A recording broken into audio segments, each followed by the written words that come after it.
Hi, in this video we will look at neutralisation reactions using acids, alkalis and bases, and we will look at equations for these reactions. We will also look at an outline of a method used to carry out a simple neutralisation reaction. The acids that you're likely to meet in the science lab are sulfuric acid, nitric acid and hydrochloric acid. Now recall that acids are solutions which contain an excess of hydrogen ions. And if you look at the formula for each of these acids, we can clearly see that they all contain hydrogen ions.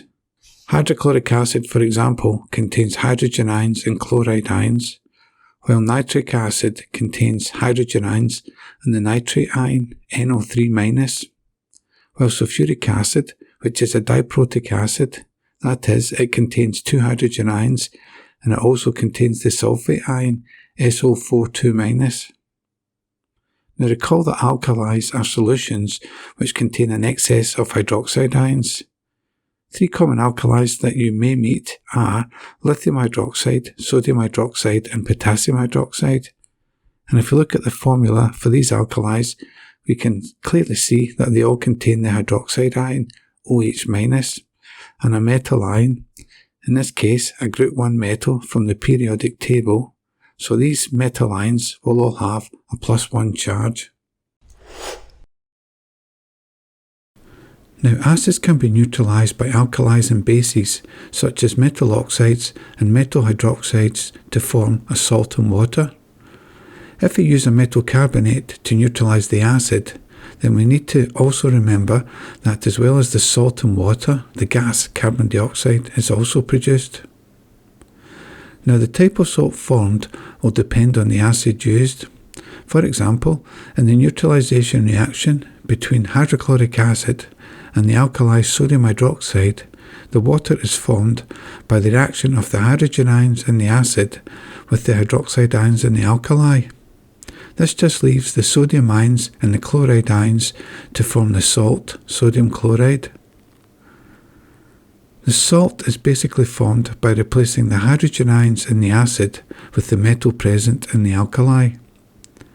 So for example, if we use hydrochloric acid and react it with the three alkalis, sodium hydroxide, lithium hydroxide and potassium hydroxide, in each case you can see that the salt is formed by simply replacing the hydrogen in the acid with the corresponding metal present in the alkali. This means that hydrochloric acid will always produce a salt called a chloride. Similarly, if we use sulfuric acid, which contains hydrogen ions and sulfate ions, then the salt formed in this case will be called a sulfate. Finally, if we use nitric acid, which contains hydrogen ions and nitrate ions, then the salt formed in this case will always be called a nitrate. Let's have a look at the basic method which we could use to carry out a neutralisation reaction. In this example, I have picked hydrochloric acid, and the alkali we will neutralise is a sodium hydroxide solution. Now to identify the point when the acid has neutralised the alkali, we will need to use an indicator. Now the indicator you probably have in mind is universal indicator, but unfortunately this is not the best choice to use to identify the end point in this neutralisation reaction.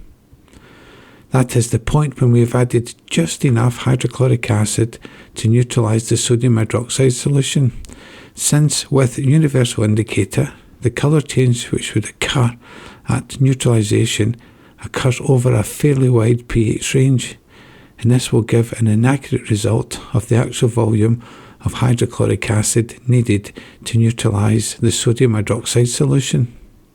What we really need is an indicator that will change colour over a much narrower pH range. Now a better choice of an indicator that we could use is either methyl orange indicator or phenolphthalein indicator. The methyl orange indicator is red in acidic conditions and yellow in neutral and alkaline conditions, while phenolphthalein indicator is colourless in acid and pink in alkaline solutions. And using each of these indicators will give a much more accurate result than if we used the universal indicator. Now, a rough outline or basic outline of the steps needed to carry out a neutralisation reaction are shown. Firstly, about 25 mL of 0.4 molar sodium hydroxide solution is added to a conical flask using a 25 ml graduated pipette, and then we add a few drops of methyl orange indicator.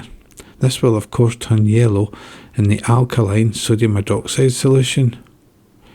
Next, the hydrochloric acid is added to the burette and filled as close to the top as possible. The initial volume on the burette should be carefully recorded. Next, the tap in the burette is opened and the hydrochloric acid is added slowly to the sodium hydroxide solution in the conical flask. Now, as the hydrochloric acid is added, the flask should be constantly stirred and shaken until the methyl orange indicator turns red, indicating that the sodium hydroxide solution has been neutralised. The final reading on the burette should be carefully noted, and we can now calculate the volume of hydrochloric acid needed to neutralise the sodium hydroxide solution. Now, in the conical flask, we should have a solution of the salt, sodium chloride and water, but obviously the indicator is still present. Now, if we wish to get the salt, we could place the solution in an evaporating basin and heat gently to evaporate the water, but unfortunately the salt which is left behind will be discoloured by the indicator. Now, to remove the indicator, we could add some powdered charcoal to the conical flask and gently heat this mixture. The charcoal is very good at removing the indicator from the solution, and all we would then have to do is simply filter to remove the charcoal, which will leave a sodium chloride solution free of the indicator. But perhaps a simpler and easier way is to simply repeat the experiment by adding the same volume of acid from the burette to a fresh sample of 25 mL of the sodium hydroxide solution we added earlier, but this time do not add any indicator. Finally, to obtain the salt sodium chloride, the aqueous solution should be placed in an evaporating basin on top of a Bunsen flame, and approximately half the volume of the solution should be evaporated off. The evaporating basin should then be placed somewhere warm to allow the rest of the water to evaporate from the solution and allow time for large crystals of sodium chloride to form. Thanks for watching.